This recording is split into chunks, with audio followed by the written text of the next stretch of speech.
We've got a code 187.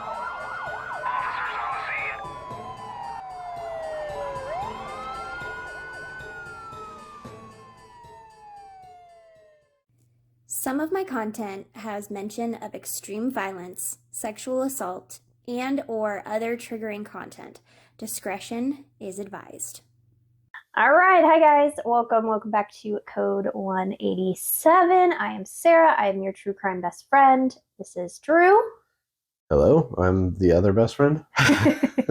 We're all besties, and it's Halloween season, my friends. It's more Halloween season when you're hearing this, but it's like 2 days till October when we're recording this. The weather's, it feels like it's changing. Yep, and there's been some scary movies on, and Heard a lot about the Smile one. So yes. That's about the time we're recording this is when that one's blowing up. Yep. And one of my favorite scary movies is Urban Legend. Do you remember that? I do remember. I actually did like that one. That was such a good movie. It was a good movie. It's been years since I watched it though, so there's going to be pieces I don't completely remember.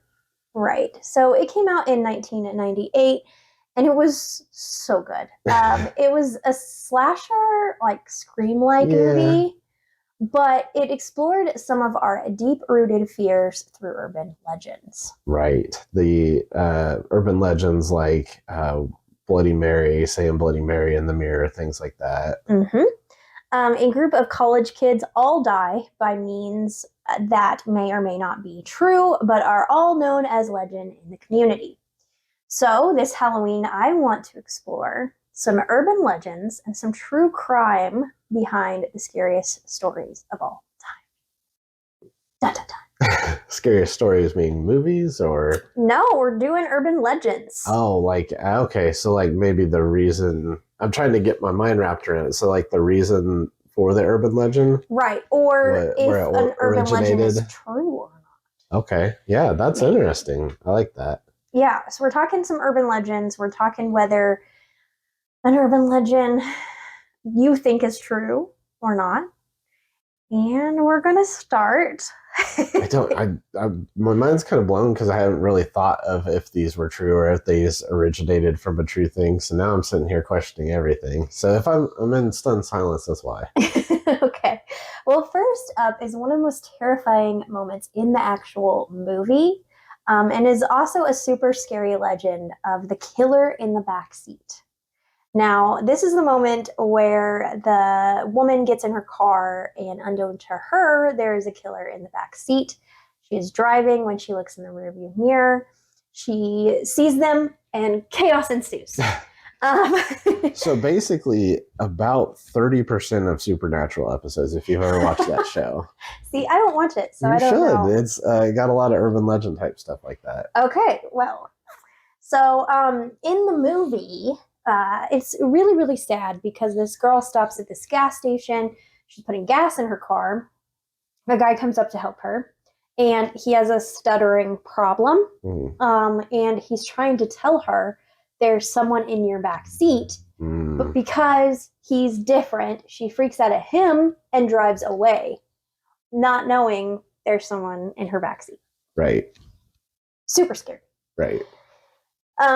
So this has actually happened. I'm sure this has happened many times. Yeah, that one seems fairly common. Right. So according... not common, but yeah, more likely to happen. Yeah. So please check your back seat. I'm going to do that every time now. Right. So according to my source, and this is direct quote from that, in 2007, a 23-year-old college student on her way home was surprised by a man who appeared from her backseat, possibly holding a gun, and said he wanted to take her somewhere. The woman slammed on the brakes and exited the vehicle. The man calmly walked away and has never been found. It is believed that the man may have entered her vehicle while she stopped at a grocery store on her way home because she had not locked her SUV on the brief stop. Lock your car. Lock the doors. Lock everything. And to clarify, you said my source, not your source, right? From the or the sword. Okay, never mind. I'm sorry. I was sitting there thinking like you had some informant. I have a secret informant. No, you mean like the website you got it from, basically. That's the your website source. All got right. it. Yes. Okay. My informant was the guy who jumped out of I'm the sitting back there seat. going, I'm like, source, when did you get sources? And I'm like, oh, not that kind of, all right, I'm blonde. I'm really blonde. My bad. It's okay. That makes sense. If we learn anything from this podcast, is lock your damn front doors. It's lock your back seat. And it's that she doesn't have in-person sources. I don't have secret informants. All right. Although carry I would on. love to have them. Yeah. Man. All right. And we're done. No. And that's a wrap. Whatever happened to that podcast? Well, okay. Moving on. Next. Right. Now, you mentioned this earlier, so I want to know how much you know about Bloody Mary. I just know I think we even did it when we were in school once. I did it, yeah. It's such a common urban legend that everybody kind of knows of it. And so I think you're supposed to, I don't remember if you're supposed to close your eyes, but I know the lights are supposed to be off. You're supposed to be in the bathroom looking at the mirror. You're supposed to say Bloody Mary 3 times. I can't remember if his eyes closed or not or whatever. But then you open your eyes and then assume it's supposed to be a Bloody Mary. That's behind you. I don't know why else they would call it that. Right. And so then it's a dare at that point when you're elementary school kids. It's like, dare you to do it. And people do it. I think I did it. I don't feel good about it. Probably cursed. No wonder our life is a wreck. Right. Probably cursed by Bloody Mary. She's just waiting. So I remember doing it. I played it with my childhood best friend. That was her name. But I know you know who I'm talking about. Yep. And we did it in her bathroom. And I never went fully through with it. Because I was just scared. Stopped at 2? Or? Well, like I would be like, yeah, I did it. And because nobody else was in the room with you. Yeah, you had to go alone, which I'm sure they didn't do that for us. Everybody wanted to make sure you did it for us. But it was a school bathroom, so it was like one of those ones that was like room for everybody. It's not like we all crammed into some tiny gas station bathroom or something. That's even scarier. Yeah, that one probably somebody's gonna pop up and murder you. It just might not be Bloody Mary, maybe Bloody Steve. Bloody Steve. That sounds like someone who would be in a gas station bathroom. So yeah, I did it. Well, kind of. It's a super old story, and you stand in front of the mirror and you repeat Bloody Mary 3 times. Legend has it, Bloody Mary will appear behind you. This legend is based on the scary true story of Elizabeth Bathory. Have you ever heard of this? No. So Morbid did an episode on her. That's how I know. But that's your source. That's my source. She was a 17th century countess.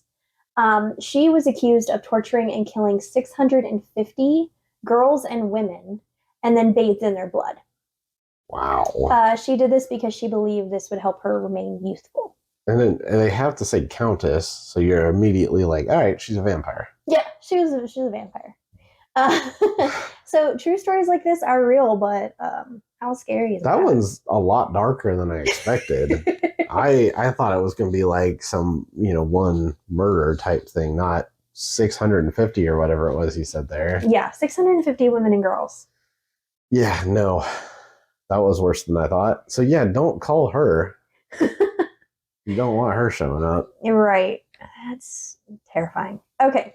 So next is the legend of Halloween candy being poisoned.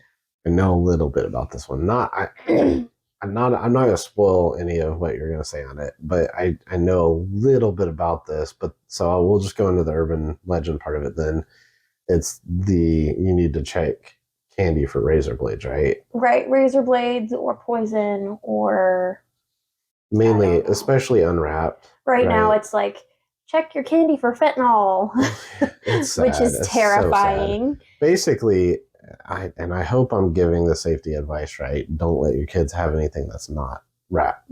Not sealed from the factory. Yep. Because if it's not, you don't know. Unless if it's anything. like grandma and you know her. But like... I mean, no, I'm kidding. Grandma's good. I say that and then the freaking story. Go ahead. Yeah. Be safe. Be safe, please. Yeah, that's... Okay, so... This is just evil. I mean, it's horrible enough to poison kids' candy, Right. but on one of the best holidays of the year, Yeah, come on. It's supposed to be fun. Kids being kids. Yep. Well, this urban legend is true. On Halloween 1974, 8-year-old Timothy O'Brien became very ill after eating his collection of Halloween candy. Unfortunately, about 10 p.m. that very night, the boy died. After police began investigating the incident, they found out that a poison pixie stick was the reason. But who would do this? Turns out the boy's father was the reason, and it was a big life insurance policy. He was convicted of murder and died by lethal injection in 1984. So don't poison your kids. That person's a terrible person. Yeah, terrible, terrible person. I was like, I can't say if it's that. grandma, it's okay, but dad, no. I can't say that enough. That is horrible. Yeah. Yeah. Lethal injection wasn't bad enough. And me being the person that I am, every Halloween, people are like, you know, talking about Halloween. And I'm like, did you know that there's this true story? Like one of those, well, she's fun at parties. Yeah, she's an interesting gal. I've been described as many things. Why did we invite her? It's because she has those informants. Yeah. She has the dirt. Yep. Okay, so this one is probably the freakiest to me, and that is the urban legend that Halloween decorations are actually a dead body. Have you heard this? I haven't heard that one. I don't think. I can see where it's going, but I don't think I've heard that one. This freaks me out, and it's true. Of course it is. Again, I wrote according to my source. People suck.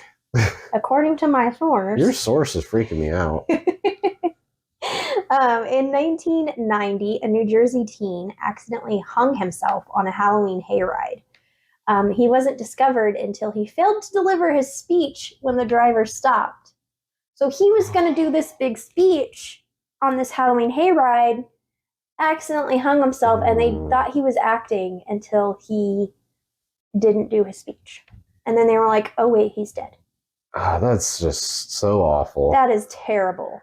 And I'm sitting here picturing it. It had to have been a thing set up on the hayride for him to pretend to hang himself then? I guess. Because, I mean, maybe this is a Midwestern thing. I don't know if all of you have hayrides. We have hayrides literally everywhere. There's hay everywhere. Yeah. I mean, we're surrounded by hay.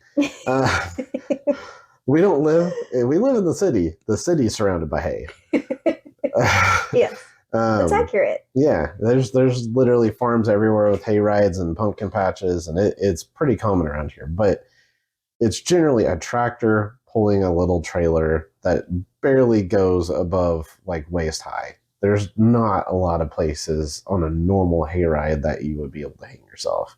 So it makes me wonder if they had something set up for him to pretend like he was hanging himself and there was an accident.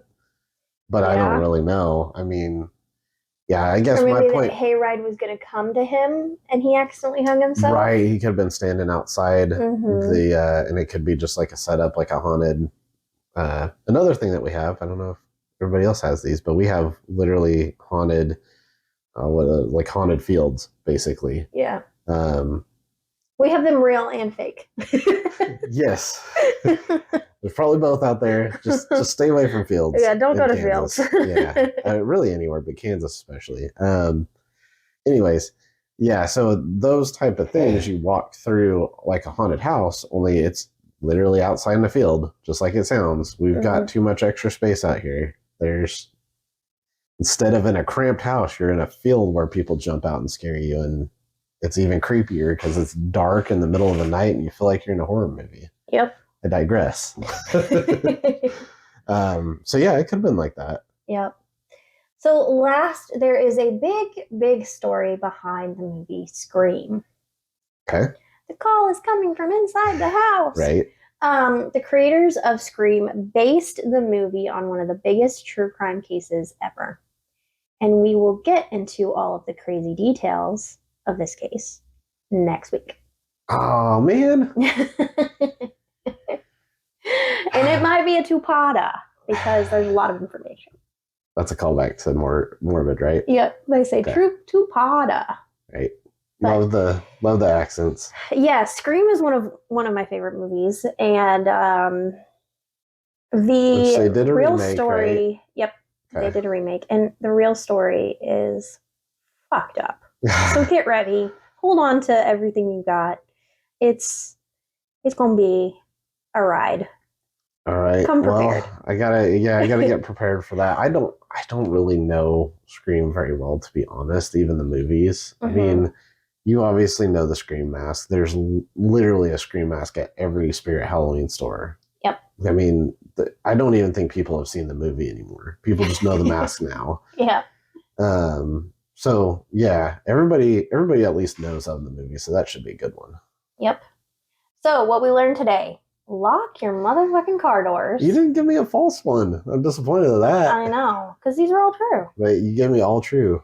Yep. So lock your motherfucking car doors. Don't play Bloody Mary. Check your candy and never pick up the phone. Happy Halloween. Happy Halloween. Happy Halloween, true crime besties, and we will see you next week for our crazy story. Peace. Bye. Hi guys, I just wanted to say I hope you enjoyed this video. If you like any of the content for Code 187, please click that subscribe button, that like button, that share button. Help us out, help us grow. You can find us on your favorite podcast platforms. Yeah, check us out on there. Give us some ratings. Tell us what you think. We're also across every social media on Code 187. So we're on TikTok, Instagram, Twitter, Facebook.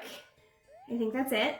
And of course, YouTube. So please subscribe if you like our content and spread the word. We'll see you guys next time. Bye.